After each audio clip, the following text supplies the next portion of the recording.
मोदीजींनी देशाच्या मागास जनतेला काय दिले असा सवाल करत भूखे मर जाओ आधी रोटी खाओ और प्रभू के गुण गाओ एवढंच केलंय अशी उपहासात्मक टीका राहुल गांधी यांनी मोदी सरकारवर केली आहे। देशाची दररोज लूट सुरू असून विद्यमान नरेंद्र मोदी सरकार देशाला आणि जनतेला 24 तास लुटत आहेत अशी घणाघाती टीका काँग्रेस नेते राहुल गांधी यांनी पालघर जिल्ह्याच्या दौऱ्यावर असताना केली।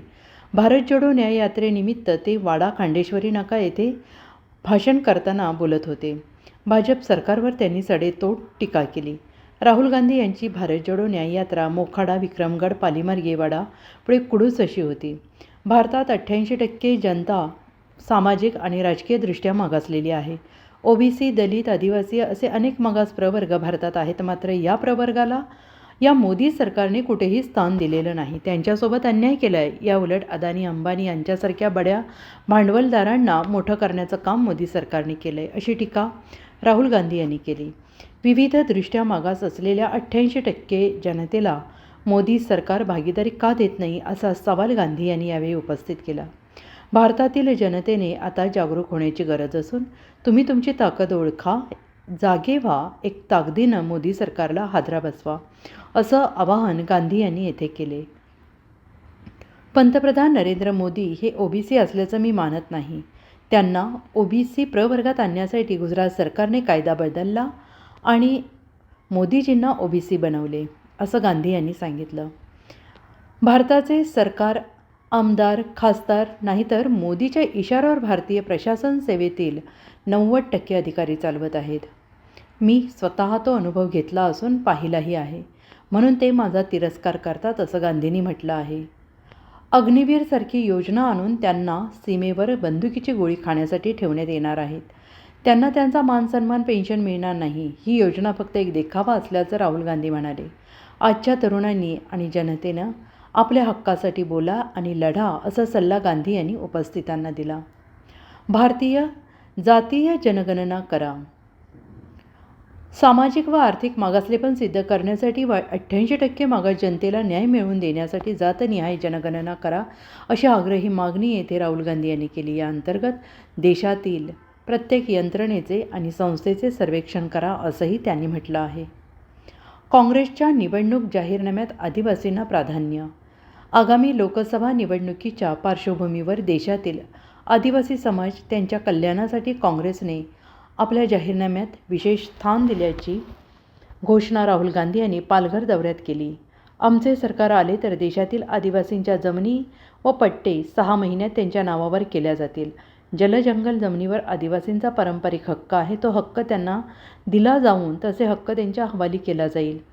50%पेक्षा जास्त आदिवासी लोकसंख्या असलेल्या ठिकाणी 6व्या अनुसूचीनुसार स्थानिक पातळीवर सर्वस्वी अधिकार हे सरकार येथील गावांना किंवा स्थानिक स्वराज्य संस्थांना देईल। त्याचसोबत देशातील शेतकरी वर्गाच्या शेतमालासाठी किमान आधारभूत मूल्य MSP लागू केलं जाईल अशी घोषणा राहुल गांधी यांनी केली आहे।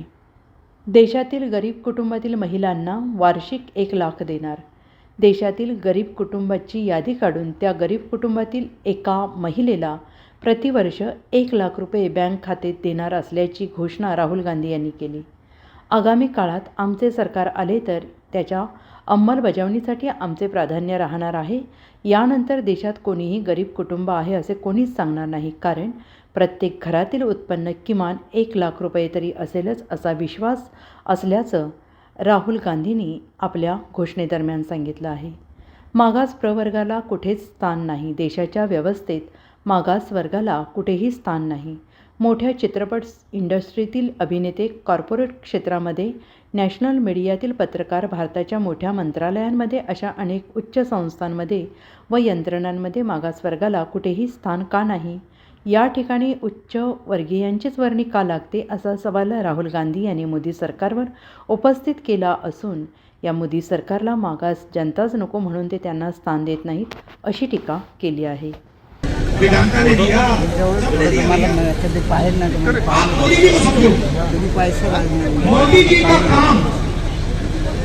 मोदी जी बोलते हैं कि मैं ओबीसी हूँ। सबसे पहले ओबीसी नहीं है। सबसे पहले नरेंद्र मोदी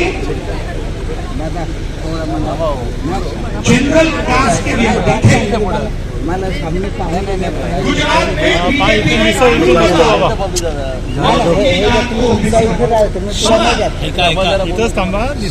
सवाल ये नहीं है कि नरेंद्र मोदी ओबीसी है या नहीं, सवाल ये है कि नरेंद्र मोदी जी ने पिछले 10 सालों में 88% के लिए क्या किया? कुछ नहीं किया। तो अब ना आप मीडिया में, ना प्राइवेट अस्पताल आपके हाथ में, प्राइवेट कॉलेज, प्राइवेट स्कूल बता दो, मुझे बता दो कि बड़े बड़े जो प्राइवेट स्कूल कंपनीज है, कॉलेज चलाने वाली कंपनी है, बता दो इनके मालिकों में बता दो पिछड़ा कौन, ओबीसी कौन, दलित कौन, आदिवासी कौन, बता दो, नाम बता दो। एक नहीं, तो आप इधर उधर इसके बारे में कुछ कभी करोगे नहीं करोगे? मैं आपको बता रहा हूं कि आपसे 24 घंटा चोरी हो रही है और आपसे निकला यूं करो, इससे क्या होगा? इससे क्या होगा? इससे निकालते जा रहे हो, इससे क्या होगा तुम्हारा? कुछ नहीं, छोड़ा है कुछ नहीं। ये देखो, ये सवाल उससे नहीं है, ये सवाल उससे नहीं है, मैं फालतू सवाल नहीं करता। ये सवाल है कि हिंदुस्तान की 88% आबादी को इस देश में कोई भागीदारी क्यों नहीं है? ये सवाल